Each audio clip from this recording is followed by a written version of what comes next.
Quand j'ai commencé à entendre des voix, je me suis dit soit c'est la schizophrénie, soit c'est de la télépathie. J'avais plusieurs personnes que j'entendais en fait dans ma tête.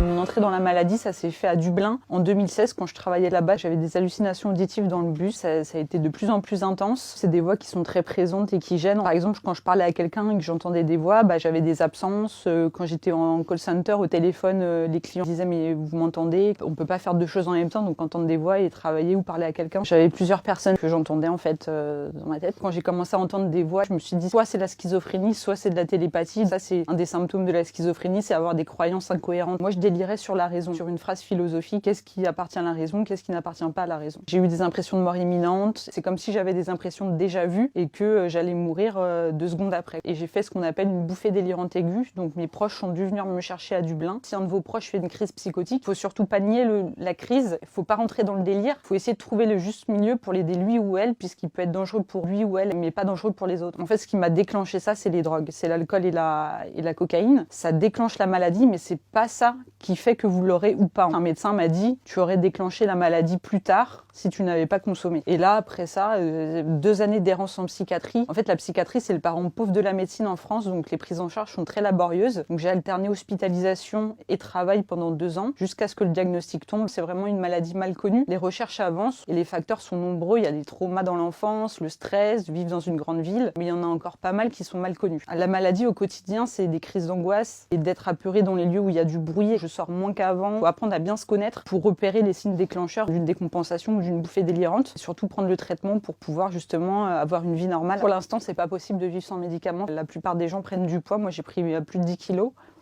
Mais il faut surtout pas arrêter le traitement. Ça fait 4 ans que je suis malade, 2 ans que je suis diagnostiquée. Aujourd'hui, j'ai des hauts et des bas, mais ça va quand même beaucoup mieux puisque j'ai repris les études, je travaille dans l'association que j'ai créée, je vais être en stage bientôt et j'ai prévenu mes employeurs. Faut pas hésiter à en parler pour déstigmatiser la maladie. J'ai pas peur de moi, j'ai pas peur des autres personnes qui sont schizophrènes. Il n'y a pas de raison. Quand les crises reviennent ou quand il y a des angoisses psychotiques, je vais directement voir mon médecin, c'est ce qu'il faut faire. Et j'ai plusieurs tips comme me recentrer en regardant des objets de la même couleur dans une pièce pour me reconnecter à la réalité. Les pires idées reçues sur la maladie, c'est le dédoublement de la personnalité, le fait qu'on soit dangereux et qu'on soit complètement fou et illogique. Quand en politique, on entend cette personne est schizophrène parce qu'elle a 2 idées différentes, une dichotomie d'esprit. C'est pas du tout le cas dans la schizophrénie, on va pas changer d'avis d'un moment ou à un autre. Ça stigmatise 700 000 personnes en France qui sont concernées par cette maladie, alors que c'est pas du tout le cas.